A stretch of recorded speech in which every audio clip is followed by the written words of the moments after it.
Hello and welcome to episode 17 of Diary of a Private Investigator. My name is Nathan and I own and run and I'm the lead investigator for Dolos Investigations based in Sheffield and Doncaster in the UK. So first up, apologies, it's been a good 6-7 weeks before the last recording. I am still doing it, but I have been busy. Oh my God, first world problems. That's what happens when you're self-employed, run a business, and you are pulled from pillar to post. So lots to talk about. The good news is because I've been so busy, I've had lots of jobs. So I've picked out sort of two jobs over the last couple of weeks that I've been working on. I was going to talk about how to run a business because I am now number one on Google if you type in Private Investigator Sheffield. So hurrah for me.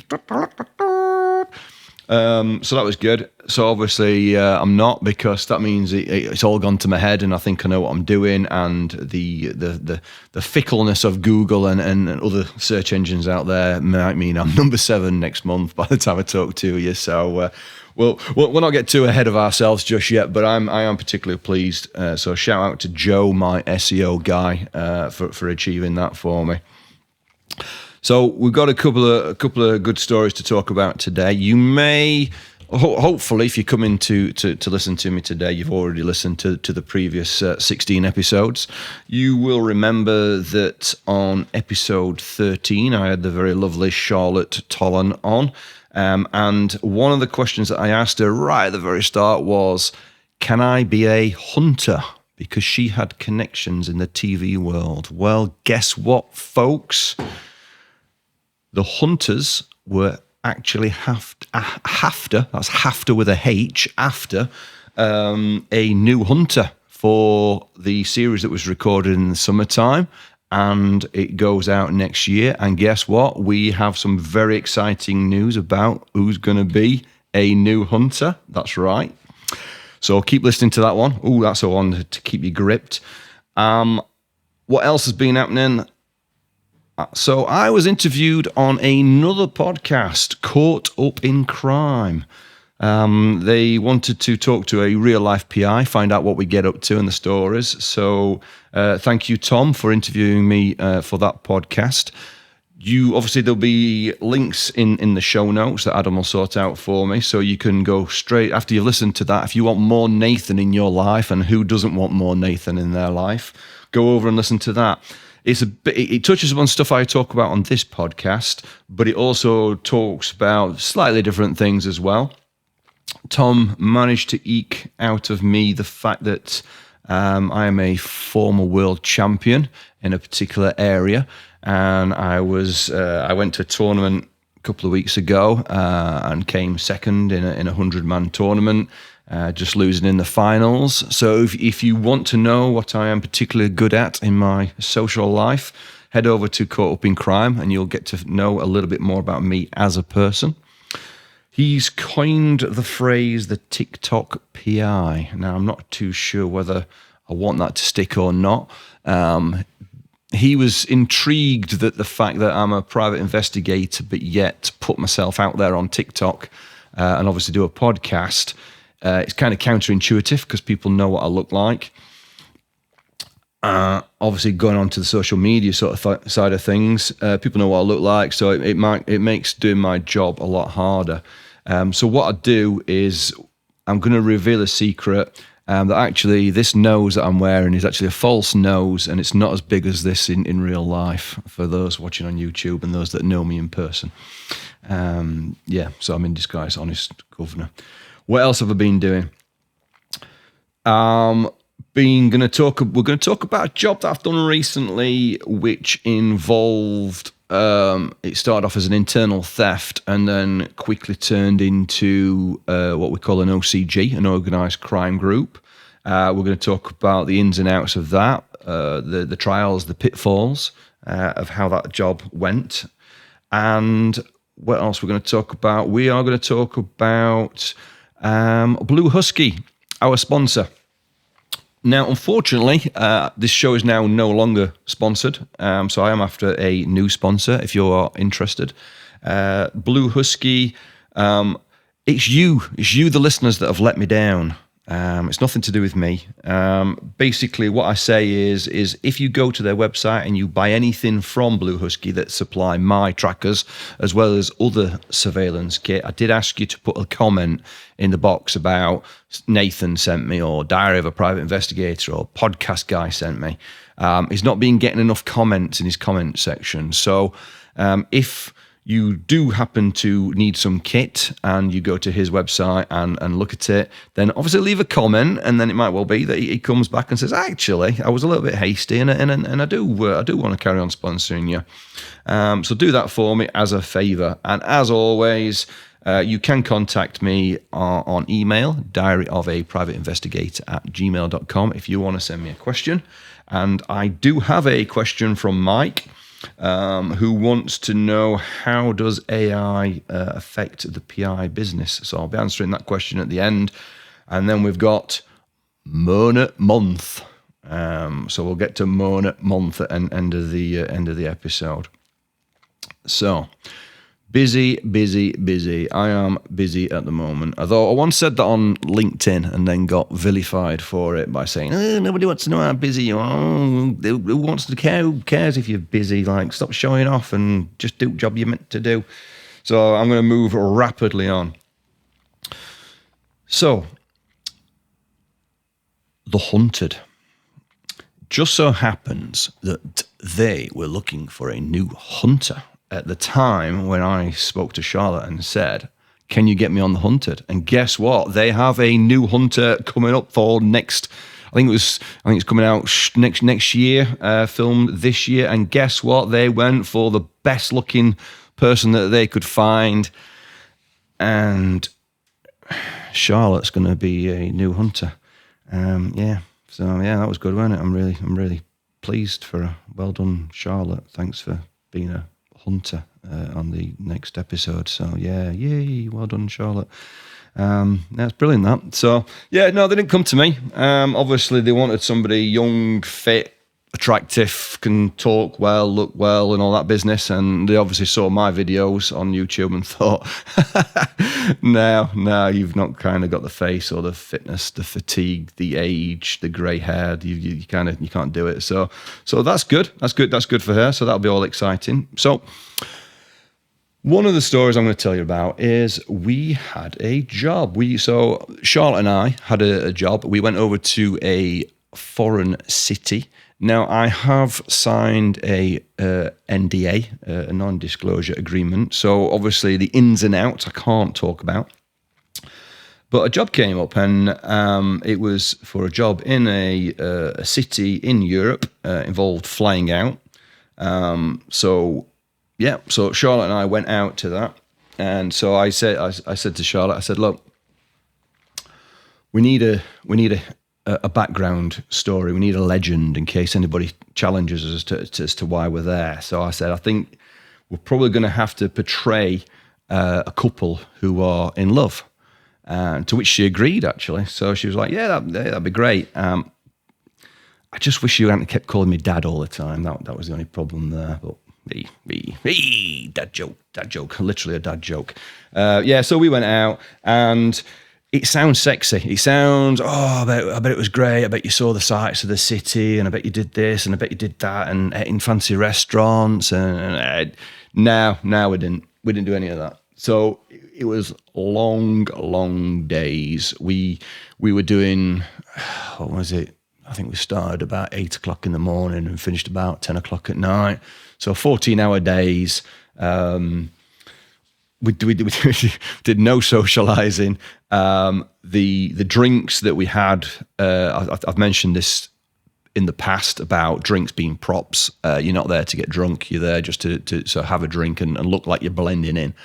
And it turns out that the majority of the time was spent in the hotel lobby, where we just sat and chatted and sort of waited for the subject to come downstairs.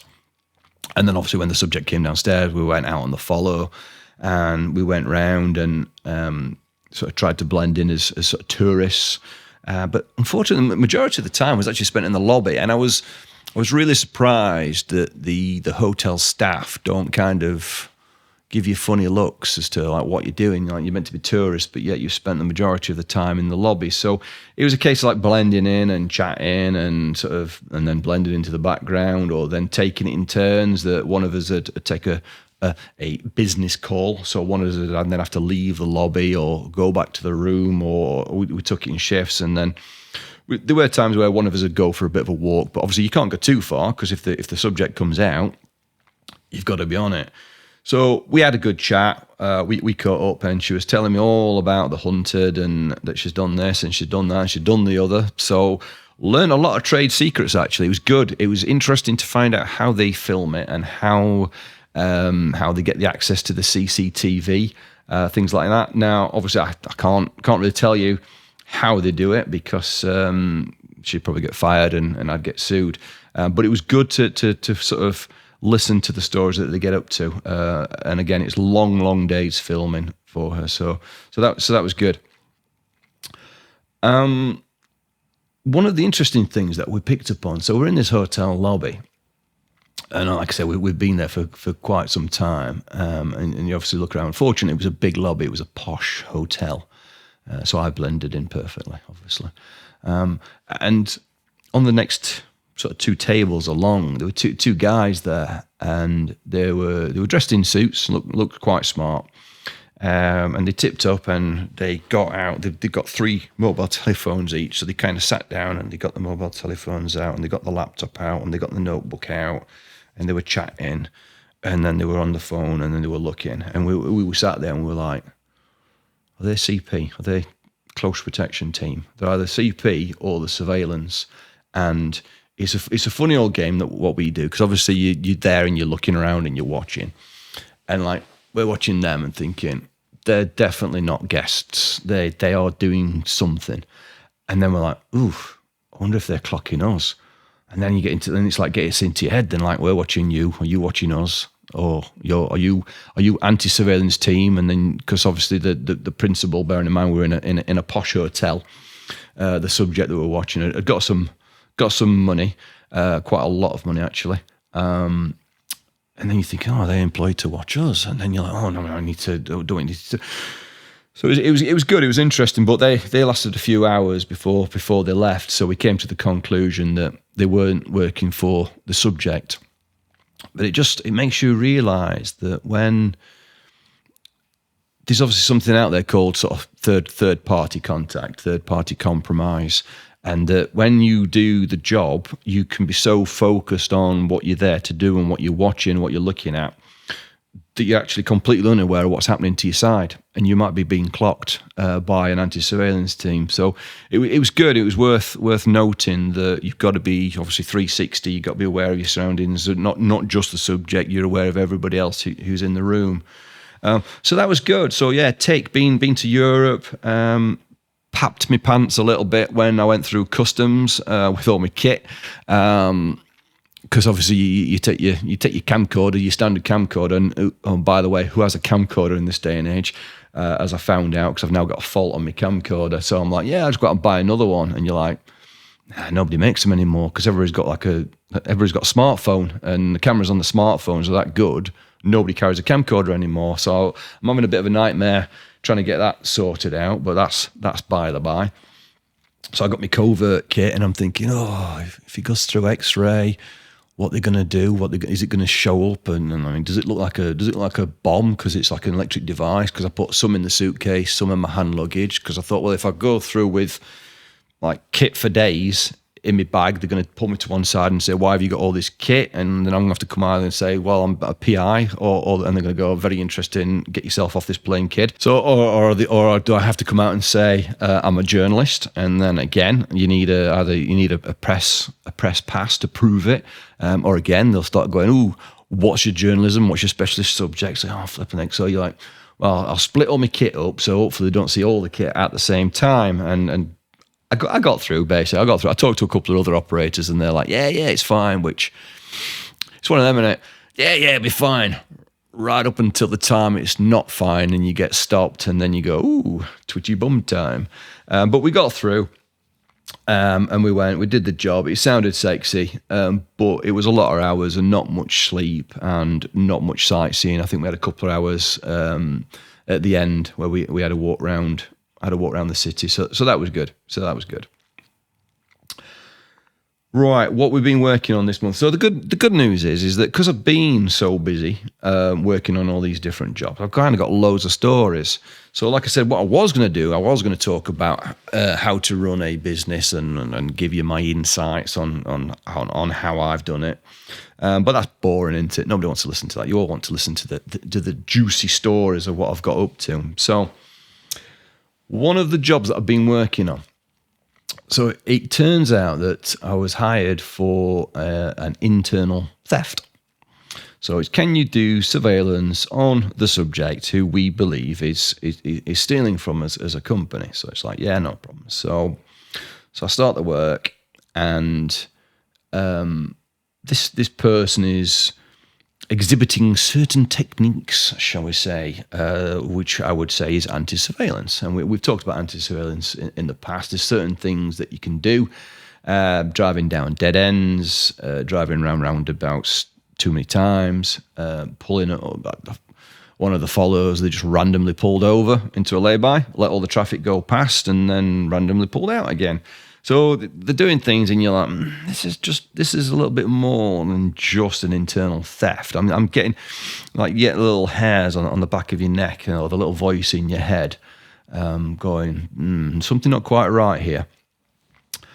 So I'm doing the follow, and then we go into an industrial estate, and you drive in, and you're looking around, and you're like, this is not your typical industrial estate. This is an industrial estate with.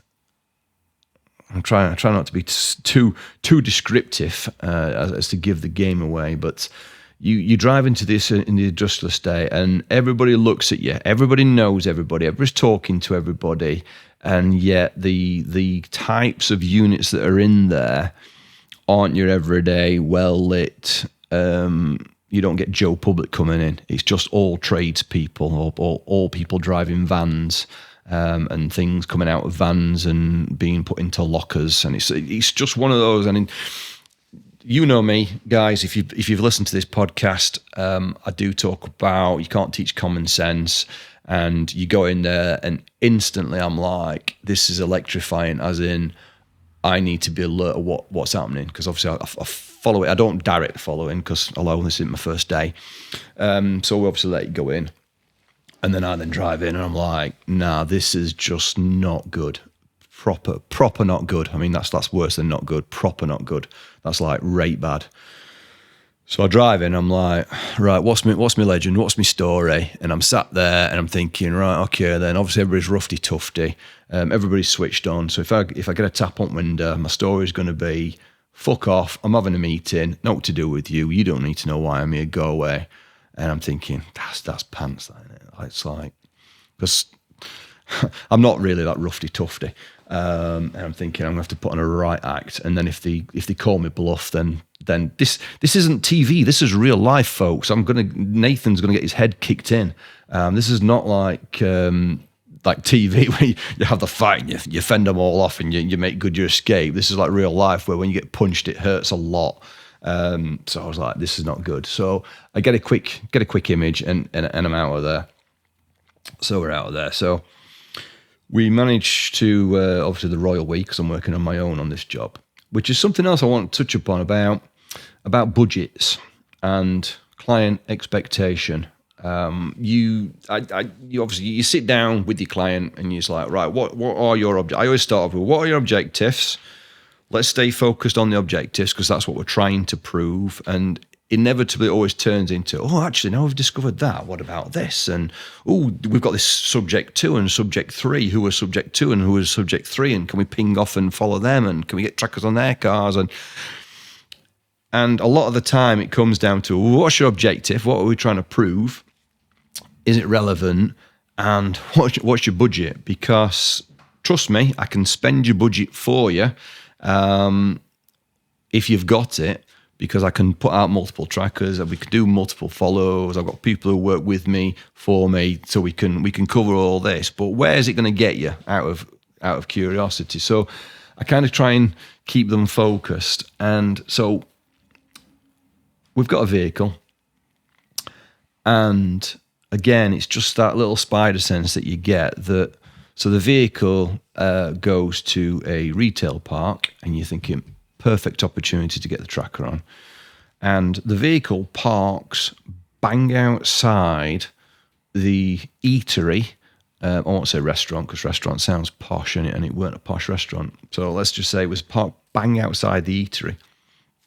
The eatery's got windows, and they just obviously sit in the window seat. And you're like, just things like that. You're like, and to be fair, that's what I do. If I go in somewhere, I always make sure I've got eyes on my vehicle, because as I've described in the past, what I do for a living, and it's just something I've always done. I'm like, they're doing things that I would do. So, and then I'm thinking, right, I need to drive in with my vehicle, block it off. Then I need to get the tracker on, and I'm just like, this is just too risky. I'm like, this is just too risky. It's health and safety for me. It's getting my vehicle pinged. It's getting my head kicked in. It's losing the cost of a tracker, and because I'm a tight northern git, that's quite a few £100 that I'm going to lose. Not happy with that. This not comfortable. So one of the questions that I'm going to ask you, the listener, to keep you engaged in this engaging, informative and entertaining podcast. I've not said that for a long time, has I? Informative and entertaining. One of the questions I want to ask you. So this client had spent quite a bit of money with me to do this job. Obviously, there's more to it, but I'm obviously condensing it for the sake of the podcast. The client spent some money. So I go back to the client and I say, look, whenever this vehicle parks up, it parks almost outside their house, just a little bit off to the left or to the right. And I'm kind of thinking, are you teasing me? Are you doing it on purpose to see whether somebody actually goes to your vehicle? Bearing in mind, I obviously, jumping ahead, I've worked out now that they're part of an OCG, an organised crime gang, so they know what they're doing. And I'm almost thinking, you're teasing me now. Thinking, obviously, I'm as confident as I can be that they don't know they were being followed. But I'm thinking, is this just something else where they've got a camera set up? And like, obviously, your brain starts going into overdrive. Am I overthinking it? Shall I just go and do it? Shall I just go balls deep and get it on? And you're like, well, no, not really, because there are certain times when doing that is just not the right answer. And so I go back to the client and I say, look, if you need me to get a tracker on, which I think we do, I need a lookout. I need a second person. Whatever ruse we're going to come out with, I mean, obviously, a dog walking ruse is always a good one, and the ball's fallen under the truck, or I've dropped my keys, or sometimes, like I say, I'll bring my wife, I'll bring my daughter. You need somebody with eyes on the property while you're getting underneath there, because the last thing that you want to do is be underneath the vehicle when they come out and say, "Can I help you, sir?" All words to that effect. So I go back, and the client doesn't release the funds for a second agent, and so I was thinking about this. I was thinking, yes, you just paid me a lot of money to do a job. Am I right as a business to turn around and say, I want even more money to get a second operative? Or as a client, you turn around and say, I have paid you quite a decent wedge of money to do this job, and the job that I want you to do is get a tracker on that vehicle. So by hook or crook, I expect you to get a tracker on the vehicle. What would you do? Because I thought, well, I was sort of thinking, well, I need the payment. I pay an hourly rate. I'll pay the second agent. So therefore, I don't want to be out of pocket. But yeah, at the back of my head, I'm thinking, but I've done all right because I've earned a decent amount of money by doing the job. Should I just take it on the chin and do the job? So a bit of a question. So if you know the answer to the question, send me an email to diaryofaprivateinvestigator@gmail.com. So yeah, so I was just thinking about that. So obviously the job progresses, and I've invested in a bit more kit. I mean, obviously one of the things that we talk about on this show is the amount of kit that we have, and there just always appears to be not enough kit, or you can always buy more kit. There's kit for days, and so I invested in a bit more kit. I've got a Gucci drop camera. Don't go into a Gucci shop because Gucci don't sell them, but I'm just kind of obviously that's how I talk. So I've got a drop camera and it's teeny tiny and it's really good. But obviously you've got to get up close to deploy it. So I've invested in that, and I've also invested in a ghillie suit. Now I'm not going to lie, it's still in its box because I am not crops trained. So in the cops and in the army and what have you, I've talked about it in the past. You have a crops agent. They're the ones who go out in the fields, generally go out first thing like in the darkness, and they dig a trench and they get in it and they cover themselves up and all that kind of stuff, and put in a bag and bury it and all that kind of stuff. And you've got to be a certain kind of guy to do that. And I'm not trained in that area. And I'm thinking, right, I need to get into the hedgerow to see if this theft is actually taking place. And I'm looking at it, and I've got the drones done flyovers, and I've got drop cameras, and I'm doing it. And bearing in mind, I'm working on my own doing all this, and obviously my head's spinning. I'm thinking, I need to do this, and I've got health and safety, I've got that. What's my legend here? What's my legend there? What happens if I get caught here? And so I get this ghillie suit, and I'm thinking, what's your legend if you get caught in a hedge wearing a ghillie suit? That's going to be a hard one to explain, that one. And you're like, I'm a wildlife photographer, and I've heard that there's a very rare beetle that frequents this hedgerow, and I'm just filming. And he's like, all right, show us your camcorder then. And you're like, oh, well, look, I got distracted by this theft at the time, but actually I'm filming, or shall I start filming some beetles just in case I get caught? And go, oh, look, beetles, like switch out the SD card really quickly and put the wildlife one in. So I'm still pondering that one. I'm still pondering that one because obviously there's skills to be learned, and from the cops, I did work with a guy who was crops trained. He did all that kind of nonsense, and he tells a story about when he was on his training. I did mention him in a previous podcast, Andy, when he went for his SAS training, and he said that I always remember it. He said this trainer comes out and he's talking to all recruits. And they're talking about, oh yeah, you need to do this and you need to do that. And then they're stood next to this like hawthorn bush or whatever. And without warning, this guy just goes, right, see that bush there? This is what we're going to use. And he just launches himself into his hawthorn bush, and he's covered in scratches and cuts and bites and all sorts of stuff. And obviously, because I won't want to say they're unhinged, but obviously SAS, and they'll come around and find me and beat me up. But it takes a certain mentality, and the point he was trying to make is that, look, if the job needs doing, it needs doing right, and who the hell in the right mind is going to hide in a hawthorn bush? Like nobody is, and that's why you hide in a hawthorn bush, because nobody's going to get into the hawthorn bush and be that stupid. So that's the kind of stuff that you had to do. And obviously, it was about that time we was telling me this story, and I'm thinking, yeah, I don't think SAS is one for me. To be fair, I don't think I'm that bothered about being scratched and cut and bitten and like 18 hours hidden in a hole and pooing in a bag and eating cold. I can eat cold food. I eat cold food anyway, but I'm like, nah. So I think I'm going to pick his brains and sort of have a chat about the tactics on that one and see if there's any other solutions.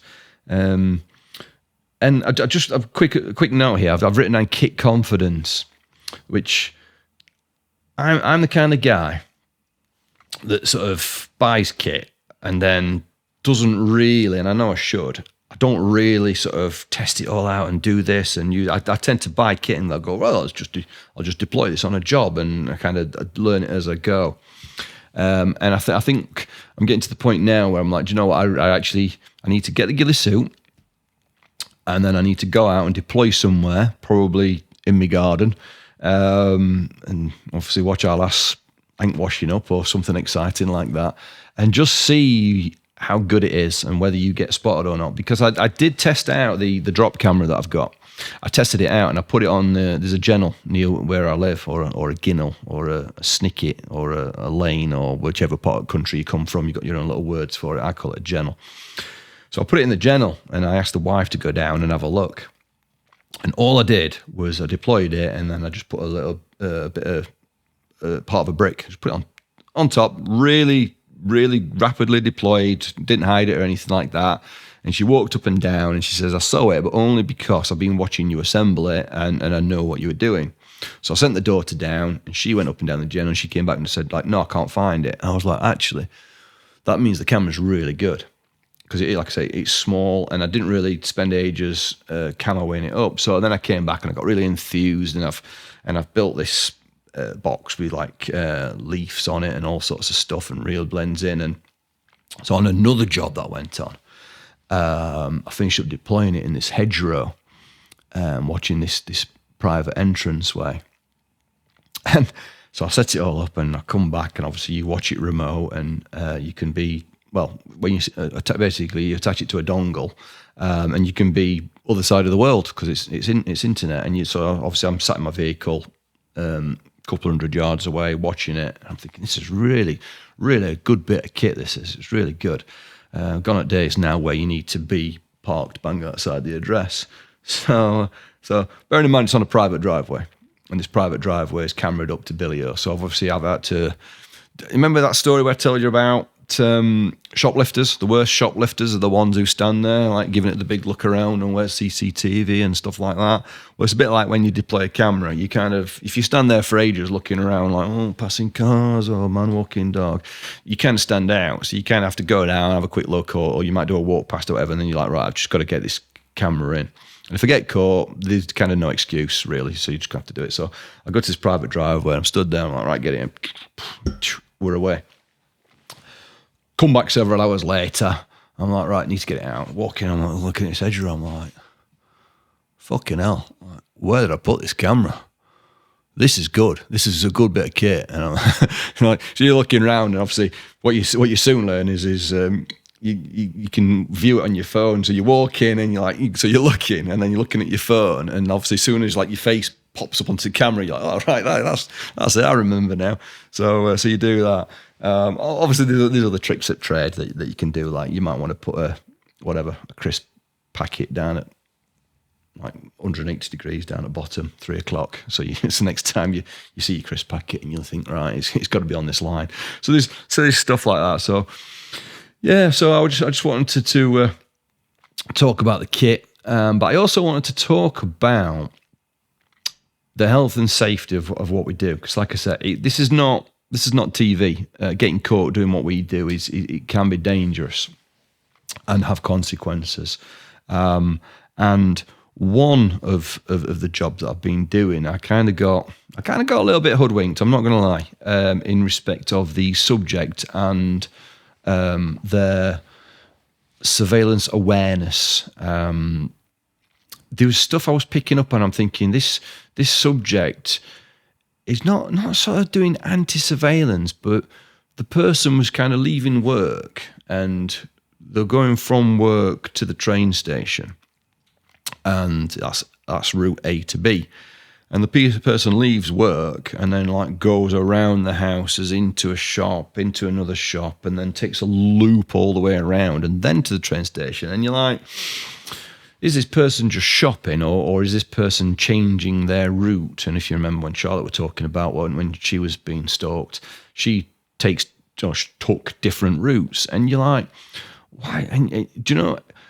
And it's stuff like that. And it's hard to teach. I'm a little bit all over the place today, but that's because I've got a lot of things to talk about. But I do get regular emails from people saying like, can I become a private investigator? I'll do it for free. Just show me what to do. And you can't really take somebody out with you. And there's all these things that you'd be walking and you'd be going, all right, so now this person has gone all around houses. So now my thought process is they switched on to surveillance? Because obviously if I had left work, I'd have just gone down that road there and I'd have gone straight to the train station. So these are things. So you'd have to describe everything you're doing. And obviously this is your thought process that you're doing when you're following somebody. But to like explain it to a third party, like before you know it, you've like walked into a back room and you're, oh, sorry about that. And it's just like stuff like that. And it was stuff like looking in windows of shops while still walking. And you're like, you're clearly looking at the reflection. You're not looking at what's you're not looking what's in the shop. You're walking, you're looking in, and what you're doing is you're using the angle to see who's behind you. And it's just little things like that you pick up on, and being aware of it. And like I said, if I got the time, I'd write a book on how to do it. But there's just so many things that you just innately either learn or just know or are aware of doing this job. That, like I say, so it's always, I could do a surveillance. It's just following somebody. Well, it's not just following somebody. There's a lot of nuance to it. And so, following this person to the train station, and I'm just like, it's not comfortable here. It's not right. They're a bit more switched on than the average bear. So we get onto the train, and we obviously go to the location, and then we get this person home, all well and good. Now, another job that was kind of similar to that one, there's me and another operator, and we're using this other operator. And again, whether it's on purpose or not, clients don't always tell you the full pictures. No matter how many times you ask, have you employed a private investigator before? These are some of the standard questions. Have you employed somebody before? Have they been blown out? Are they dangerous? Are they a criminal? I have all these questions that I ask. So go through all this. So there's me, another operator, doing a follow. And long story short, the other operator gets blown out because the operator has to get on a bus with a person, which is fair enough. Everybody catches a bus, or you do up north anyway. Gets on the bus, catches the bus, gets off the bus, goes into a shop, comes out of the shop, goes back to the bus stop, and the operator gets blown out. But the operator, I'm not going to blame the operator on this one, because the operator, all right, there's learning points, and obviously part of what I do from the cops is whenever you do something, you debrief it. You debrief it even if it's successful. You come back, you come away, right, what went right with that job, but what could we have done better? So debrief every job, either in your head or if there's a couple of you working it, you obviously sit down and thrash it out. And it was like, I was overexposed because they went to a shop, we weren't expecting it wasn't on the plan, and then therefore when they came back out, they got me in the 10 to 2. Again, I've talked about that, being out of the 10 to 2. They got me in the 10 to 2, and then obviously when I get to the bus stop, they've worked out that that's the same person that got on that bus, and now they're getting on this bus, and they were outside the shop. But when I get the feedback from the client says, they basically came back and went, I think I've been followed.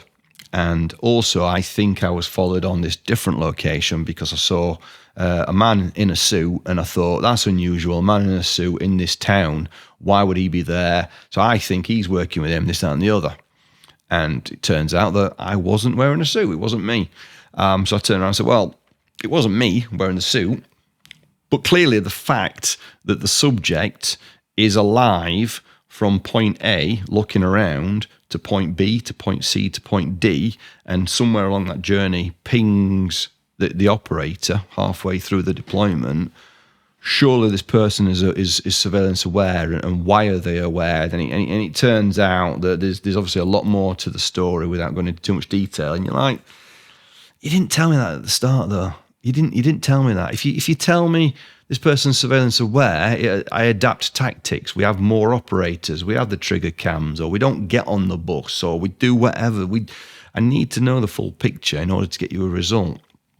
So it's a little bit frustrating, which was kind of like why my head was going about how to run a business, and I'm going to revisit that probably as an episode in the future, because I think where I'm at as a business owner is I'm better doing most of the work myself because I'm the one with the experience. I enjoy doing it, but I'm the one with all the experience. And what I tend to find is when you're running multiple jobs and sending agents off onto different jobs on their own, you've got to trust them, and you've got to trust their abilities. You've got to trust what they do. And I'm not kind of one of these managers who like micromanages and needs to do it. I just think, well, it's my name above the door, so I want the job doing right. So that's kind of where I was going to go, but I thought that'd be boring. Let's talk about all the juicy stuff. So Moving on, because like I said, I've got loads of stuff to talk about, and I'm mindful that this episode could go on for 3 hours. So I'm going to have something to talk about next month as well. So I've had a question. My mate Mike, he has sent me a question previously, and he's sent me one saying, in a nutshell, do you see AI having an impact on the PI industry? Right, a couple of points here. One is I'm 52 in 2 weeks' time, so if you want to send me a birthday card, folks, or a bit of cake or something like that, then feel free. I do like chocolate cake and coffee, by the way. Buymeacoffee.com at Diary of a Private Investigator. So I'm 52, so I'm at the other side of the bell curve of my working life as I wind down and rapidly approach death. He says being all jolly and happy about it. So AI for me is probably not something that I'm into because I'm a Luddite and I don't particularly like technology. I don't embrace technology. But will it affect? So I know another operator who's already predicting that AI will one day be able to do our job for us, and they are already looking at, I mean, obviously he's a lot younger than I am. He's looking at maybe developing into other pathways and into other income streams in case he gets replaced. Now, I personally don't think that AI can replace what we do, because you're always going to need physical surveillance. You're always going to need lifetime surveillance. Unless somehow we can hook into state cameras.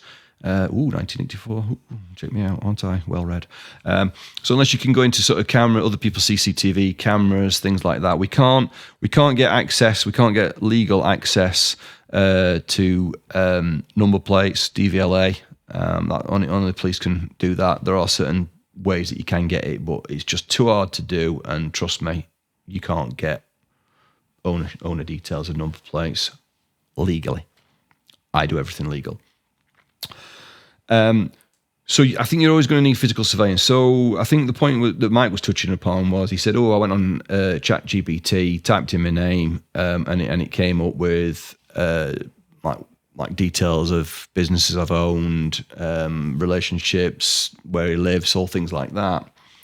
Now, another thing that I'm going to say, that the databases that we have access to as private investigators are certain databases that Joe Public generally can't get into. So therefore, when we do the searches, the background searches, the address searches, who they're linked to, who they're connected to, this, that, and the other, ChatGPT won't be able to get into them at this current stage. Because I know there's been a bit of a furore regarding WhatsApp and their change of policies and wordings, and there was something that they put in about the I can't remember the exact thing, but it was something along the lines of the messages contained within WhatsApp we can have access to in order to improve our quality or whatever, and using AI. And there was a bit of a furore in the PI world going, oh my God, WhatsApp is no longer encrypted. They can read our messages. Everybody leave, this kind of. And then other people came back and went, no, it's actually just a change of policy, a change of words. It doesn't mean that they can read our messages. But is that a thing to come? Is that in the future? I don't know. Like I said, I'll probably be dead by that happens. So there you go. When I changed my website about 3 or 4 years ago, I was looking at other people's websites, and one of the websites that I looked at was clearly written by AI. I could tell. Whether Joe Public could tell, then that's obviously that's the golden question. Do they read it and go, this is just ChatGPT, very, very standard, not a very good website? Or do they think, that's brilliant, that answers all my questions? I don't know. So I took the time to write my own website. Obviously got somebody else to publish it, because stuff that for Game of Soldiers. So I have the personal touch and do it. So do I see it having an impact? Clearly it's going to have some impact. Does it impact me? Not massively at this moment in time, but then again, probably I've got the head in the sand mentality. I need to be aware of it, but interesting times. So I hope that kind of answers your question. Right. Topic 4, Moan Month. So, Moan Month. I'm going to get me phone out now because I'm going to read this one to you. Right. Emails. So these are emails that I get as a business owner. Hi.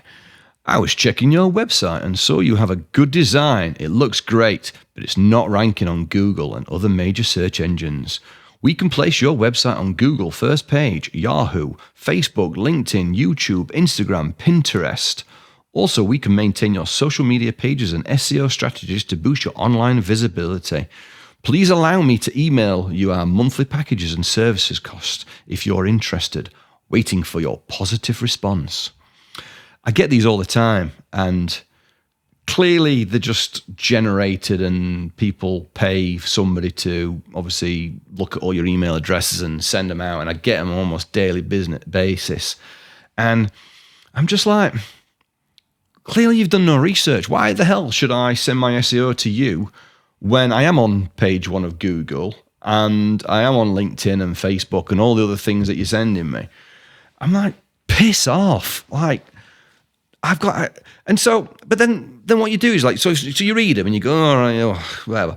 But then they'll follow up and saying, hi, recently contacted you regarding everything that we can do for your website. You didn't respond. Why? If you don't want to respond, please click unsubscribe and send me your reasoning. And you're like, look, if I'm not going to respond to your first email, why the hell am I going to respond to your second email? Because then if I respond to your second email, then you know I'm listening to you. Because then you're going to send me a third email saying, oh, sad to hear that, I don't want to come on board. Is it the pricing structure? And you're like, fuck off. I ain't got time for all these emails and I don't want to go with you. And oh, by the way, you've clearly not done your research because you can see I'm on page 1 of Google. So why would I go with you? So, yeah, it just gets me go because I get them all the time. And they all read the same. They've all just cut and pasted it exactly. You've got a great website. It looks really cool. However, I could improve it for you. It's like a template. There's obviously somebody somewhere going on where the emails all come from in India. There's somebody over there who's obviously just cut and pasted it, sold the template to all these people, and then they just and then obviously say, right, pay me £1,000 a month and I'll send it to 500,000 companies around the world. And if you get 0.0001% responding, then guess what? That's 1 lead a day and happy days. But I just can't see how it works. I just don't get it. So yeah, that's my moment month anyway. So yeah, what time we on? Right, that's it then. Right, that's it, kids. That's it, kids. So hopefully you've enjoyed this podcast again. I've told you some juicy stories. If you do, I am on TikTok, but to be fair, TikTok is in the main cuts from this. So if you're on the TikTok, please drop me a like. If you're listening on YouTube, please drop me a like and a subscribe. If you're listening to it on a podcast, leave a review. I am down to the algorithm gods, so if you do nothing else, just click 5-star review. If you want to actually write a review, it really helps. They have dried up a little bit after we got over the initial podcasting things. So please leave a review, take the time if you do it.